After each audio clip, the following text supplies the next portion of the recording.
excited about my interview today. I am sitting down with the Woodwards, Dave and Carrie Woodward. Let me tell you a little bit about them so that you can get so excited for this interview. Dave Woodward is the CEO of ClickFunnels and the high energy host of ClickFunnels Radio. With his easygoing conversational style and unquenchable curiosity, Dave has a true gift for making his guests feel right at home.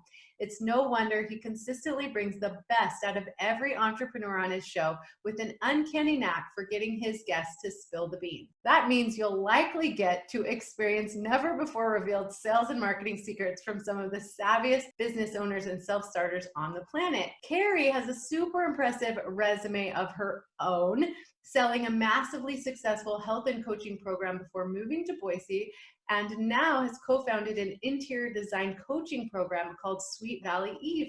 Welcome, you guys. How are you doing? So good. Super excited. Me too. So excited. Okay. Well, let's start by, that's the resume side. Let's start by having you guys tell us a little bit about yourselves and your family. Yeah. Go for it. So we have 4 boys and we've been married 27 years. That's awesome. That's like a quarter of a century. Yes, as of this month, we're like, how have we been married that long? Because that's so crazy. And we have a grandbaby. Our oldest is married, and we're just super excited to be able to discuss. I love the questions that you had asked us to think about, and because this is what we're living right now with the whole pivotal point of the entrepreneur life and the relationships that you have and the drive and all of the ups and downs and highs and lows that come with it. And then all of a sudden you see your kids doing it. And it's like, okay, wait a second. And you have to step back and you go, wait a second. I don't know if I want you doing all that uncertainty. Because it's hard. Yeah, because it's hard. It's so hard. And then they're stepping back and asking all this advice. And yet it's what they've seen their entire life. And of course they want to do that. And so it's really kind of a cool, as a reflection as we look back at it of everything that we've been through and thinking, okay, now what advice would we give our kids? Because now they're stepping into that place because that's where they want to go with it. Oh, well, I'm so excited to have this conversation with you guys because I've met 2 of your boys. I know Parker and Chandler, and they are massively different personalities, like totally different kids, but both extremely entrepreneurial. And so I just want to kind of dive into this subject and learn about your entrepreneurial journey together, and then what you instilled in these boys and how they're just taking it and running it. So let's just start with Dave's entrepreneurial journey. Tell us about all the really cool things you've done and learned along the way. So for me, I ended up starting, I guess as an entrepreneur as a kid, selling candy to my schoolmates and, getting sent to the principal's office for selling candy on school type of a deal. But from there, I actually kind of got this, it's kind of a weird situation. My parents, one was a nurse, one was an attorney, high education. And so that entrepreneurial thing was kind of squashed a little bit as you go get your college degree. And so I was accepted in medical school, going to medical school, and thought, you know what? I just don't want to do that. And so I took a step back. I got a master's in exercise science. And at the time thought, I don't know what I want to do here. I just met my wife at school, chasing her around the track, and I've never been able to keep up with her. Oh, I've chased her running too. I know how that feels. She's impossible to keep up with. But at that point, I decided to go to get a master's in physical therapy. And so we were on our way, got married when I was actually in Texas. And we were down there, just started physical therapy school. And at the time, one of my college buddies, his dad owned a third of the physical therapy clinics in Kentucky. And I was really going after it more from a business standpoint. Love the profession, but it wasn't what I wasn't as excited to be a physical therapist as I was about owning the clinics. And having just gotten married about 6 months, I met my brother-in-law, her brother, and he was super successful in an employee benefits company, and introduced me to this idea of maybe we should do this together. And so I dropped out of which was a crazy thing. I think that was our first big pivotal moment in our marriage. And I think that that's something as an entrepreneur that you continue to go through. That's how you evolve. That's how you grow. That's how you stretch. That's how you find, your thing. And for us, it was that first experience that we had as a couple that we had to sit down and think about it. And we had to like pray about it, because that was something important to us, is prayer. And we sat down and we're like, hey, should we do this? Should we like actually drop out of school and go? And he'd already had his master's. He was getting a second master's. And it was just like, but wait a second, we moved down to Texas. Do we want to drop everything to jump into this first opportunity to do a company? And we just felt like it was the craziest thing in the whole world, but it was the smartest thing to do. And that was our first big jump that we did, of many that we did throughout our career. So keep going with yours. So that was 27 years ago. I ended up, we moved from Houston to Austin and started building there you go, Longhorns. That's my alma mater. So I love it. And so for us at that point, we had a real successful time while we were there. We ended up actually taking the company from Texas to Southern California, where we ended up raising all of our boys. We sold that company. After selling that company, at that point, was trying to figure out what exactly to do. The part I fell in love with was marketing. Mm-hmm. And so I had an opportunity with one of the people who had been involved in that other business to then get involved in a securities broker dealer. And we then, again, it was a startup. So we did this startup right at the beginning of the crash of the .bomb.com crash. So we rode that wave up and rode it crashing down. And then afterwards decided, you know what? I think what I love most about the whole marketing thing is I want to go create my own marketing agency. And so I did that. And that was, pre a lot of the internet type of stuff. So instead of being a digital marketing agency, it was a physical agency where we were doing a lot of direct mail, and it was doing a ton of ads and things. Huge advocate and follower of Dan Kennedy at the time. And literally just built a large agency doing primarily marketing for mortgage companies, insurance companies, health insurance, securities. And at that point decided, you know what, we're making so much money for these mortgage companies, we should just do mortgages ourselves. So we then started doing that and rode that wave up, and then rode that wave crashing down.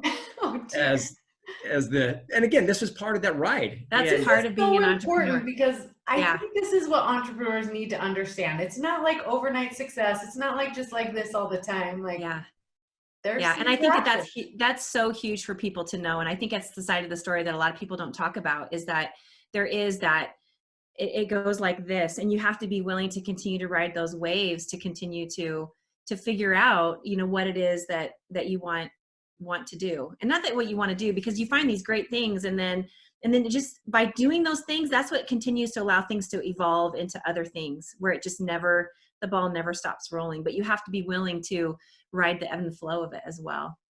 So the next wave was realizing we'd created this fiasco of all these foreclosed homes. So we actually went out and bought a lot of homes and started flipping a lot of homes, and then started teaching people how to do the same thing. Mm-hmm. And I'd actually met Russell Brunson back in 2008 when I was trying to figure out the whole online marketing thing. And I went to a seminar where he was at. That's where I met him. And so we did a couple of things together, but fast forward to about 2014 was when ClickFunnels was getting started. We were still living in Southern California. We'd just come out of things, and things were going great, flipping a lot of houses, doing a lot of coaching, consulting. Money was doing great.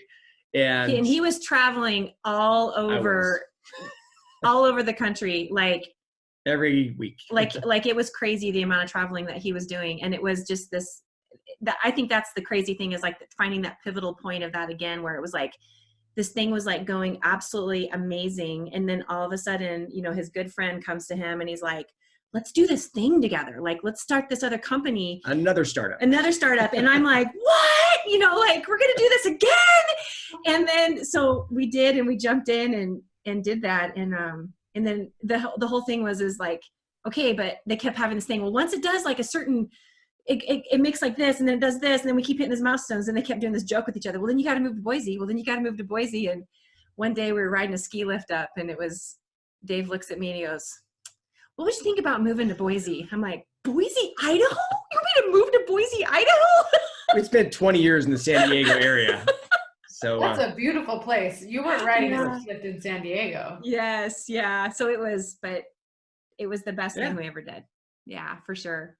Oh, I love it so much. And getting your reactions to things, Carrie, is classic. I love it, because I love the interplay between, you've got this entrepreneur, and then you've got the wife who's like, what? We're going to do what? Right?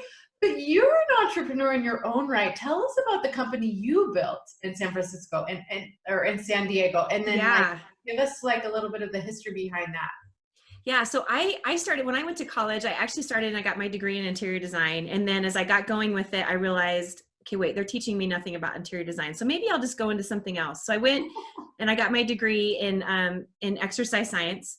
And I have just did everything in the fitness industry, from presenting to coaching to teaching to creating programs to, I worked with LA Fitness and I opened up a lot of their gyms, created their exercise programs for them, their group exercise, created a lot of the formats that they teach as well.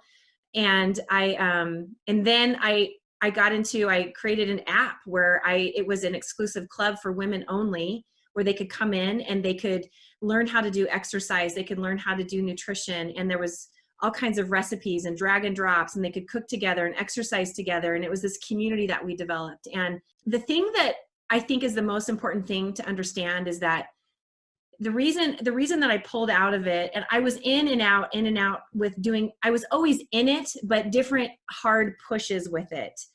And the reason that I share that part of it was because when you're doing this together as a couple, and this is something that we talk so much about with our kids, as they think about like, okay, who should I look for in a spouse? These are conversations that they have, what should I look for? What are good things? What are qualities? What are things that, as you start to create your little list, of what you're looking for. And the thing that is so important is that you have to come together as a team when you decide on whatever career it's going to be. And this was the career that we chose. And it was a career that we decided that as we did it as a family. And there was going to be a lot of sacrifices that we had to come together as a team in order to make that successful.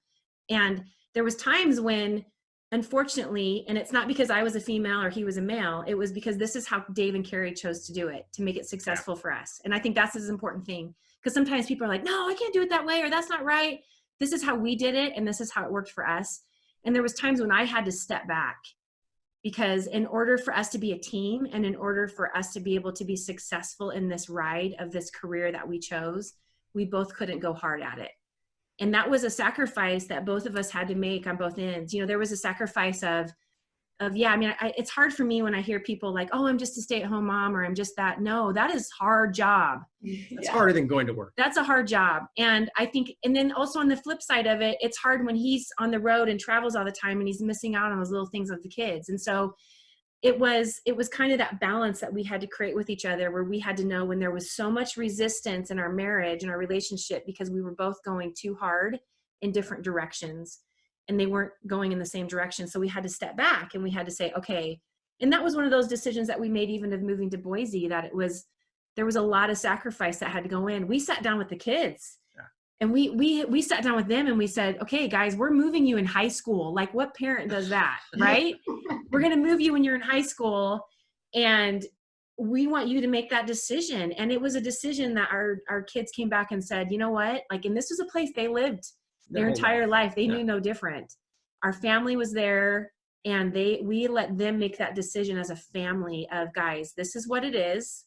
This is what we're doing. And we need to be all in together, because it's a sacrifice for everybody and it's a team. And in order to make those things happen, looking back 6 years of when we first decided to make that first pivotal moment, and then a couple years later to actually move here, we look back on it and wow, what a blessing it was for our family. Not just the financial side of it, but just the closeness that we have together as a family with what we went together through it, because we work together as a team. Oh my gosh, you guys, this is so much gold, so much gold. Like, stop listening right now. Go get a pen and paper, because this is so good. Okay, so like, I want to dive into this like team concept of like entrepreneurship, because I think entrepreneurship is kind of blowing up now. People are getting furloughed, people are getting laid off, like people are trying to start businesses now. Like that's kind of what's happening, is people are starting businesses from home. And now mom and dad are working from home and kids are schooling from home, and you've got all of this togetherness. And I imagine, well, I don't imagine, I'm living it.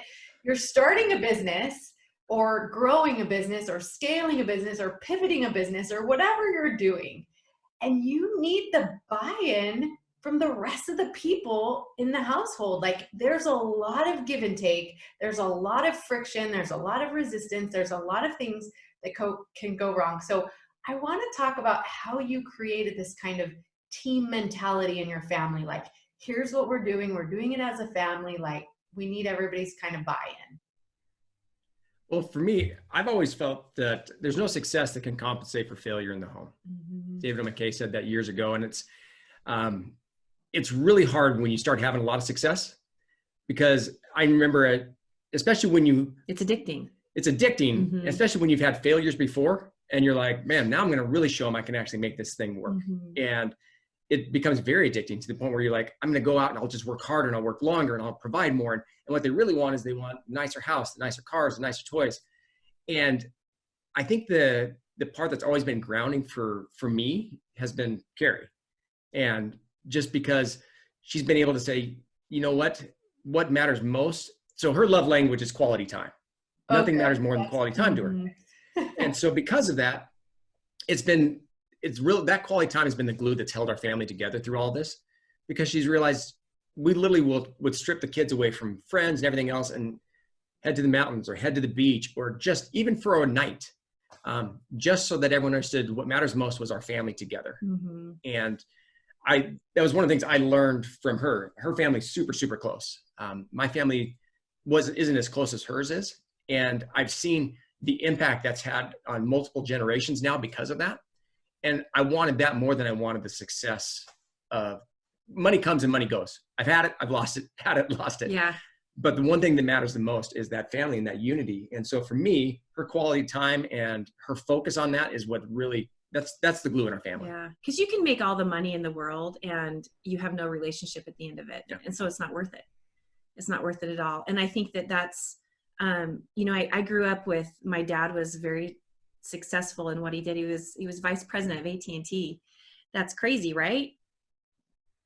I never even understood really what that was. We spent our weekends in the mountains doing like hiking and tent camping and doing all these things. And so when Dave and I, with our kids, that's stuff that we always did. We just took them away, and we would do these trips in the mountains and just spend time together. And it wasn't about the stuff and doing all this elaborate things. It was just time. And I think for me, the thing that's like, we get emotional.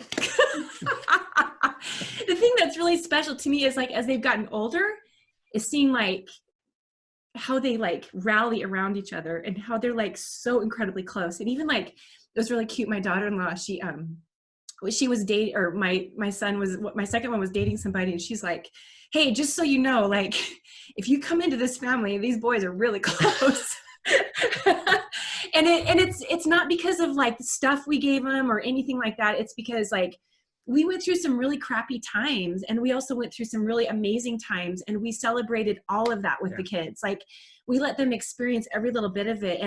And I think like if you teach your kids like to reward them on that stuff, the things and that, then they're never gonna see that value in the relationship and the value in the time of what that really means to be able to be an entrepreneur. Gives you that time freedom. It's the entrepreneur. If you're focusing on trying to fill your bank account, then you're going to spend your life trying to fill your bank account with a number, versus trying to provide a life for your family that allows you to be able to spend quality time together, that has those relationships. Because I think, in our ripe age of being married 27 years, like you tend to learn, like you've been around the block a few times to learn that there's a lot of crappy things that go on in your life, and there's a lot of beautiful things that go on in your life. And that's what makes marriage and life so great, is that when you hang on and learn that, because there's no such thing as a 50-50. Yeah. There is no such thing. And I think that's why people get in trouble with their marriages, is that there's times when I'm carrying it and there's times when he's carrying it. And that's what makes it beautiful at the end of it, when all of a sudden you're standing there together and you're like, wow, oh my gosh, like you literally fall to the ground in like gratitude of like, wow, like this is such a beautiful thing that we just worked through together. And when you start seeing your kids do that, because they're starting to deal with these like real life, like experiences in life, and they're having to lean on each other for that, that's when it becomes worth it, of all of that. So you're welcome, all of the tears. Oh my gosh, you're making me emotional. But I love this, because I talk about this too. And like, talk a little bit more about how you share those wins and those losses with your kids, like in order to teach them, like, and show them that it's not just like, you're just like, I'm going to build a business and then it happens, right? Like there's all those ups and downs. And like, how do you bring your kids with you through all of that and teach them how to be resilient and how to, like, all of that? Yeah. Will you answer that? I feel like I'm doing all the talking. I think actually, for us, one of the things that I think really helped at least instill a lot of that was athletics. Yeah. Athletics has been an important part in both of our lives. And because of that, athletics was something we wanted our kids to participate in. And so we started them at a very young age. And I think the great thing about athletics being team sports, was really what the majority of our kids were involved in, was soccer and basketball and football, and then some individual sports as far as track and cross country.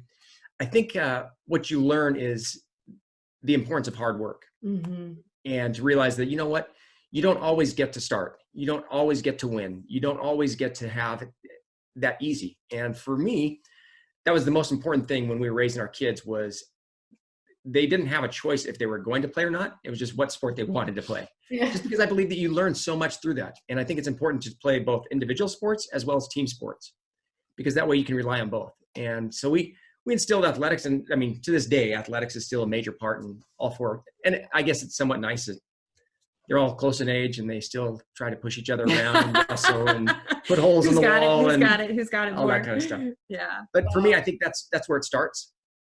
And then because of that, once you start to experience the wins and losses in athletics, you then can start, I've always, to me, athletics and life, especially as an entrepreneur, are identical. I think I look at a lot of very successful entrepreneurs. You'll find many of them are athletics or are athletes who have been through, or they may have not done athletics. They may have done something else, whether it was drama or something where they had to compete. Setting. They had a goal set. Yeah. It's all about goals and setting those types of goals. We just happen to choose athletics. Yeah.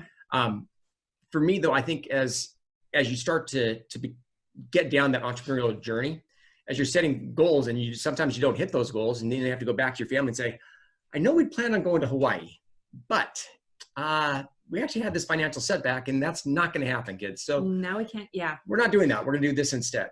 And that's a tough conversation to have, but a cool one. It is. Yeah. And I think that's, for me, I've been fortunate. She's been super, super supportive through all that kind of stuff. And I think our kids have understood that. Also, I mean, we try to celebrate the wins too. And I think that was a big part of it. Celebrate the wins. And I think too, with that, when you can't do the one vacation over the other, it's like, I don't know. I think as a parent, like, it's like, hey, we're going to go do this. Like, this is exciting. And then the kids start to learn that, like for us, we asked them, okay, hey, where do you guys want to go? We're going to go anywhere you want to this summer. And they're like, okay, anywhere we want to go. Yeah. Okay. Let's go get a cabin and stay for a week somewhere. Like, that was their idea of like this. They just wanted to be together and go ahead and have fun. And we're thinking, no, wait, you can go anywhere you want to. But because they had learned like this whole thing about what fun is and what it means to have fun, it's like they just wanted to go to a place where they could go have an experience and have a journey. And I'm not saying spending money is a bad thing. That's a great thing too. But I'm just saying that I think that people sometimes get their things twisted of what success means and what your wins are. And I think the other thing too that's important is of sharing with them, because obviously there's some things as adults, like you don't need to share everything with your kids, all the highs and lows. I think that they need to see you as parents. Like, something that was always important for us is we always tried to get away. Even when our kids were little, we would do like sometimes it wasn't even 24 hours. And we would go and we would just be like, we needed to go be like, act like newlyweds for a minute. You know what I mean? And just have that just amazing connection with each other. And that 24 hours, like, even if you feel like, okay, I don't have anyone who can watch my kids, or maybe you feel like you can't afford it, if that's your excuse, you swap with a friend and you give each other weekends where you can go and just get away, and you go find a place. It doesn't have to be far. It doesn't have to be elaborate. It's amazing how magical 24 hours can be, even if you're only an hour away from home, how important that is. And then let the kids see like just the connection that you have when you come back and how important that is. And I think just the connection that your kids need to see you having of just touching each other and sitting close to each other and holding hands and being intimate in that way as well. And then I think it's important for you to have that connection as a family where you go away for that 24 hours and just have a recharge where you pull them away from their lives and you get pulled away from your life and you have that reconnection. And those are those little things that go, okay, we can go let mom and dad or dad or mom, whoever it is, go back into the arena and do all the work, because it's like that. It feels like that reward for that moment. This is so good. I have so many questions, but the one that's like hitting me right now is because I have a teenage boy. Like, did they ever not want to go on these like little family getaways? Because my teenager's like, duh, I'm not gonna get to see my friends for Thanksgiving. Mm-hmm. Like, it's awful. Like, did that ever happen? Oh yeah, 100%, 100% that And happens. you're like, Yeah. no, dude, you're going. You're gonna be with us as a family. Yeah. And the worst thing ever is, like, the hardest thing I think on top of that is not only the friends, but is when they get the girlfriend, Oh, right. you know, or the boyfriend, and, you know, they think that that's like the thing. And, you know, you're looking at them going, okay, in like a couple months, it's probably not even going to be a thing, but for them, it's like, you know, it is the thing. So you have to be sensitive to them. And so I think the worst thing that you can ever do is tell them that they can't be with their friends, or you're taking them away from their friends. It's like, oh yeah, but we're going to be back on Friday, so you can hang out. What do you want to do with them on Friday? Yeah. And then they're like, oh, okay. So if they ever feel like they're being taken away from their friends, you want them to feel like they're in charge. I think that's the biggest thing. Make them feel like they're completely in charge of it, and yet you're 100% in charge of them making their decisions. But they felt like they made it, and it creates less resistance on it. I love it so much. You guys, this is so great. This is so great. So, okay, what do you guys hope your kids will remember about growing up in your household? Traditions is one, I think. A feeling of like. You're making me emotional too. I think because like we're living that right now, right? Because our kids are starting to leave home, and we think, okay, what is it that we can do to make them want to come back, right? For me, we have boys, right? So my entire life, people are always like, oh, you have boys. You know they're going to someday all leave, right? And so Dave and I are like, oh, heck no, they're not going to leave. Like, and so I have all brothers, and yet my brothers all hang out. Like, we spend so much time together as a family. It's insane. And so Dave and I think you do this as parents, you think, okay, what did I do growing up that I liked, or that I feel like will work in our family? And that's what my parents did. Like, we spent so much time doing these adventures together, and it was just time. That's all it was. It was time. We didn't go with fancy. We weren't flying all over the place. I mean, my parents would pack us up in the car, and we'd go on road trips, because that's when you could talk.